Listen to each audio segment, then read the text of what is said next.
Halo, jumpa lagi dengan saya, Jainuri.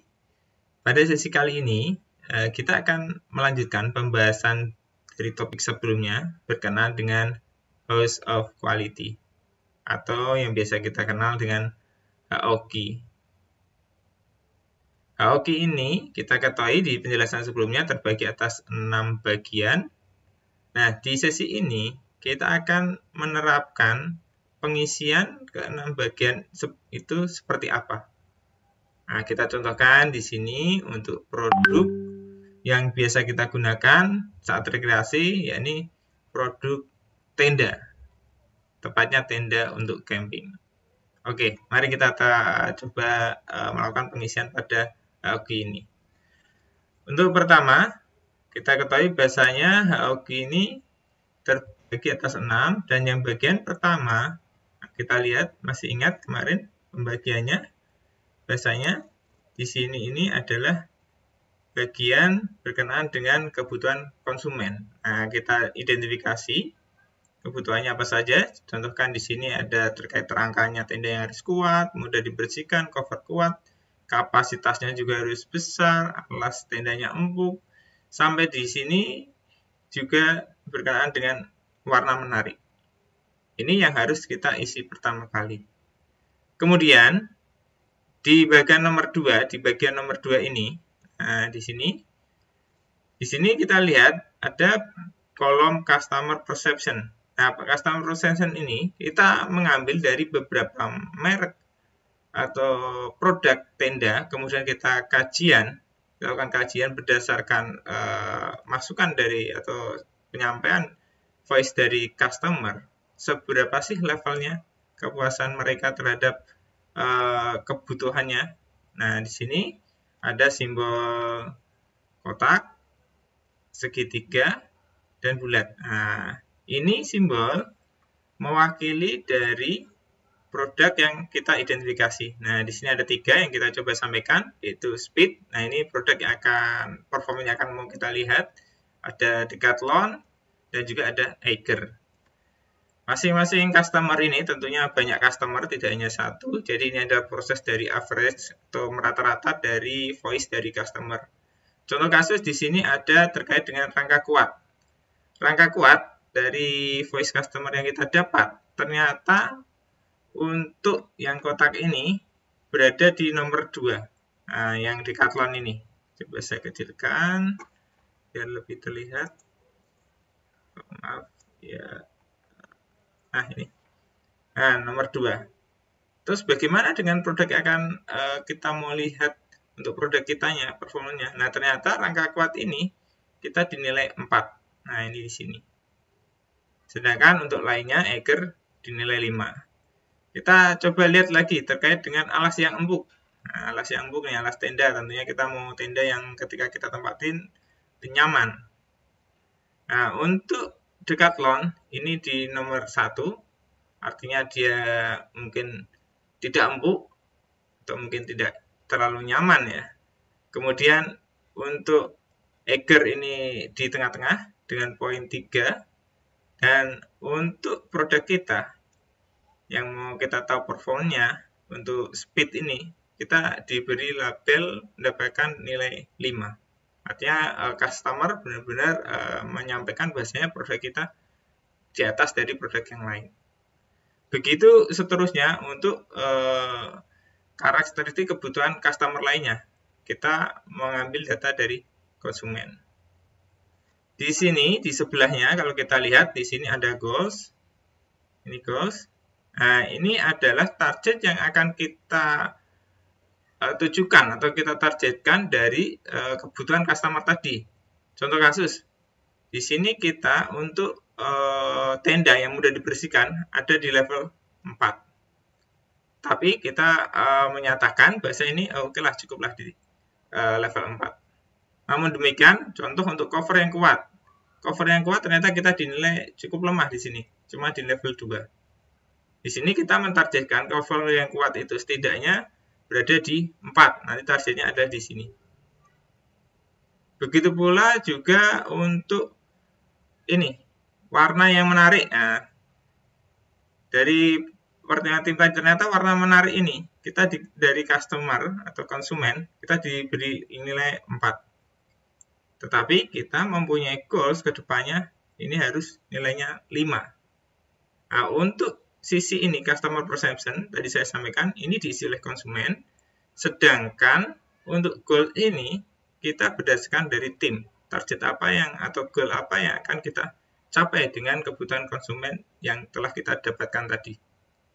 Selanjutnya di sini ada sales point. Nah, ini sales point ini adalah suatu ketetapan yang range-nya 1, 1,2 sampai 1,5. Tapi yang umumnya dipakai adalah 1, 1,2, 1,5. Tapi ini bisa dinilai juga 1 sampai dengan 1,5. Ini juga kita tetapkan dari pertimbangan tim. Nah, selanjutnya di sebelahnya ini. Nah, ini sebelahnya. Ini ada namanya improvement ratio. Improvement ratio ini apa? Improvement ratio ini adalah perbandingan antara goals yang akan kita capai dengan existing penilaian dari customer tadi. Jadi kita bandingkan berapa sih dia untuk mencapai ke goals ini. Contoh di sini goals-nya 5, tapi existing kita ada 4. Maka perhitungannya kalau kita lihat ini adalah 5 dibagi 4, jadi 1,25. Contoh kasus terkait dengan mudah dibersihkan. Ini kita existingnya penilaiannya adalah 4, tapi goals-nya adalah 4. Jadi sama, tidak ada kenaikan dari target yang kita tentukan. Di sini 4 dibagi 4. Di sini juga kita bisa lihat rumusnya di sini. Nah, di sini ada rumus. Nah, di sini ada rumus terlihat. S15 dibagi 4. Oke. Kita ambil contoh lagi sampel. Nah, ini contoh harga. Harga di sini kita penilaian customer harganya mungkin dinilai mahal. Jadi kita diberi level 2. Goals kita harganya nanti ke depannya bisa mungkin lebih terjangkau. Targetnya adalah di level 4. Jadi di sini penilaiannya untuk improvement ratio itu adalah 4 dibagi 2. Jadi ada 2 poin ini. Dari sel ini kalau kita bikin rumus dibagi dengan level di sini. Oke, itu untuk improvement ratio. Nah, selanjutnya di sini, di sisi sebelah improvement ratio, ini ada namanya ROIC. Nah, sebentar. Oke, pennya biar warna merah. Ini ROIC. ROIC ini dari mana? ROIC ini kalau kita lihat rumus yang ada, coba kita arahkan cursor ke selnya. Ini adalah perkalian antara D14, Z14, dan Y14. Kita coba lihat D14 itu di sini. Nah, ini D14. Z14 itu di sini. Z14. Dan Y14 ini di sini. Jadi perkalian antara relatif importance tadi, ibaratnya kepentingan konsumen tadi seberapa jauh, dengan sales point serta improvement ratio. Nah, kita coba jelaskan berkenaan dengan relative importance tadi.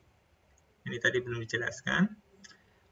Relative importance ini adalah penilaian kita dari tim kita yang mempunyai produk terhadap kebutuhan dari konsumen ini.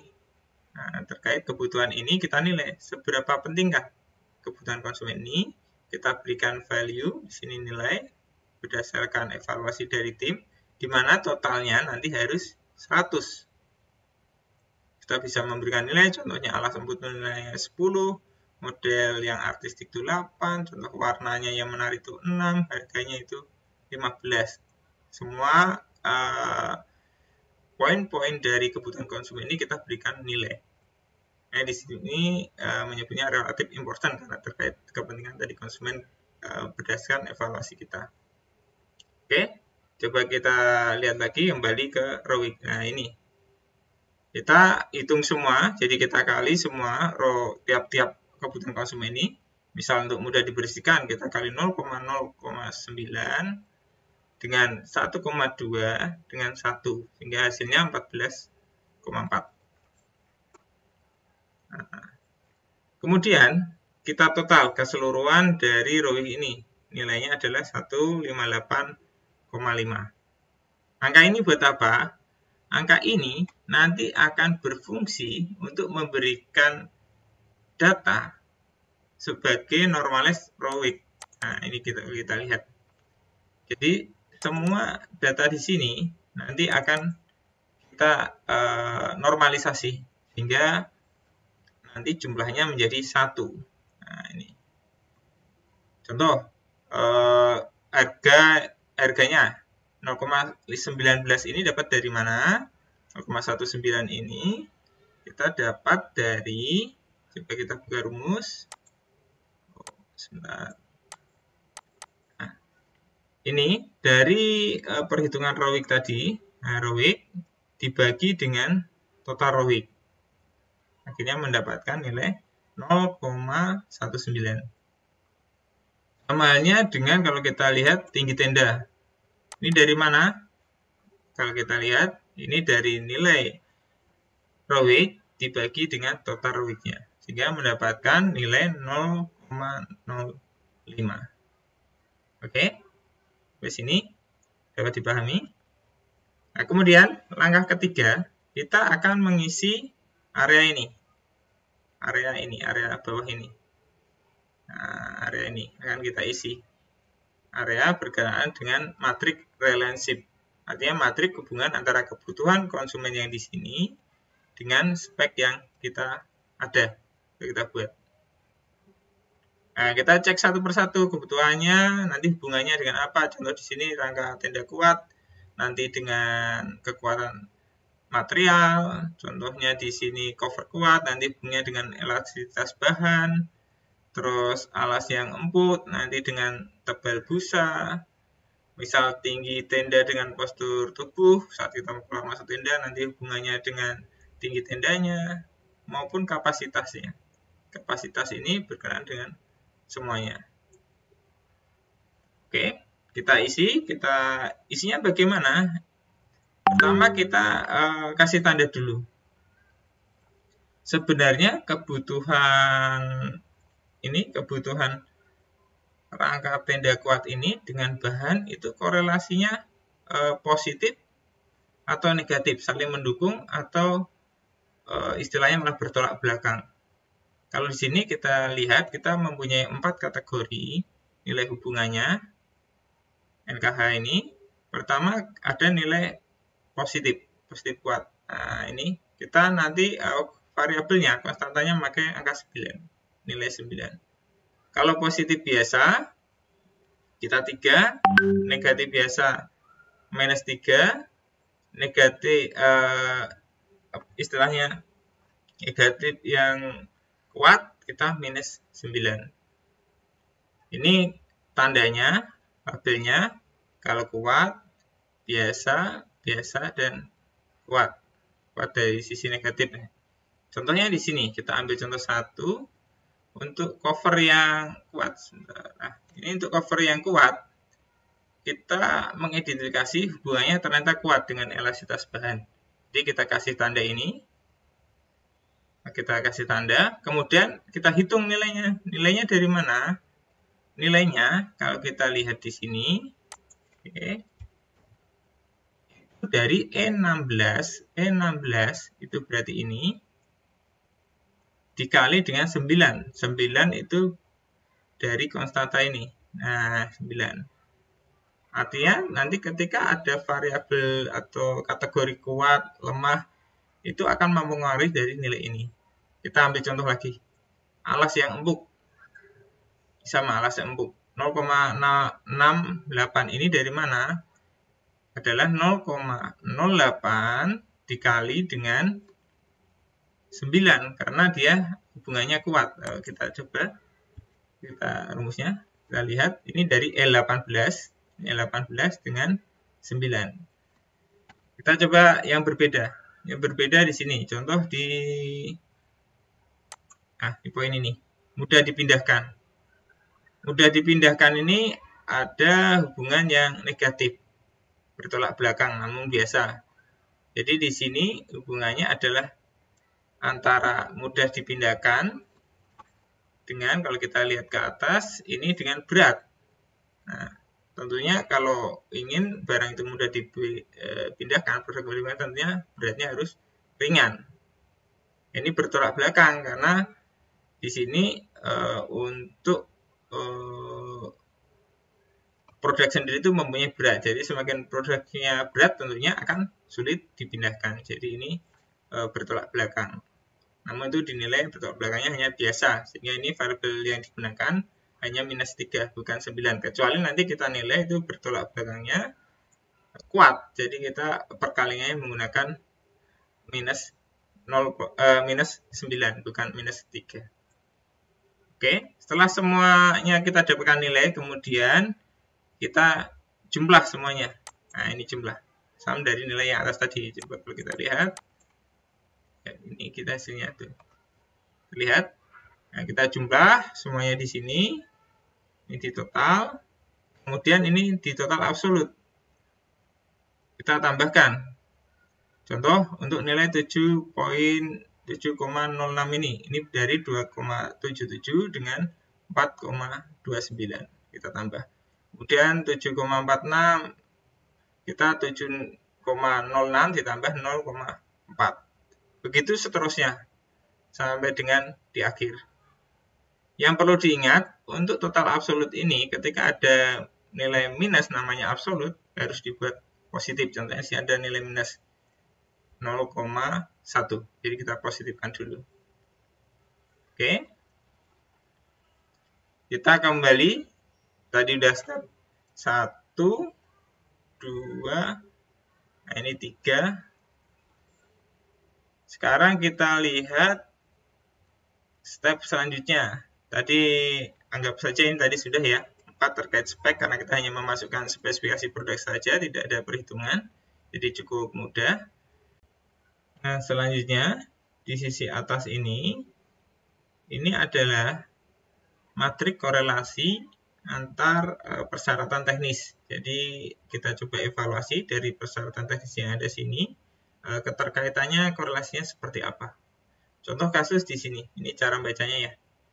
Ini contoh kasus di sini tingkat elastisitas atau kain atau bahan yang digunakan. Ini kita cara bacanya begini. Nah, kita lurus ke sana. Nah, ternyata di sini ada tanda, kita isi tanda. Nah, ini ke sini. Berarti ini ke sini.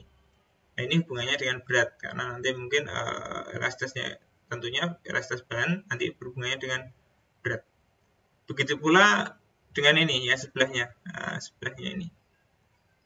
Berat tenda ini juga nanti hubungannya dengan tinggi tenda. Dengan semakin tinggi tentunya memerlukan bahan yang lebih banyak.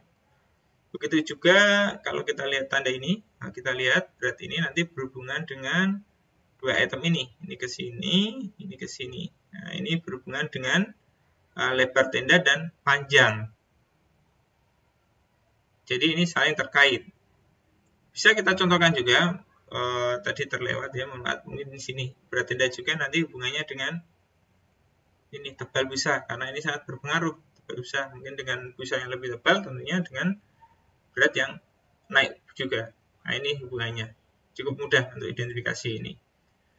Selanjutnya, di sesi terakhir ini, kita akan kembali ke sini. Nah, ke sisi bawah. Ini adalah inti dari kita melakukan HOG tadi. Dan masing-masing spek tadi sebenarnya sudah dijelaskan sebagian terkait prioritasnya.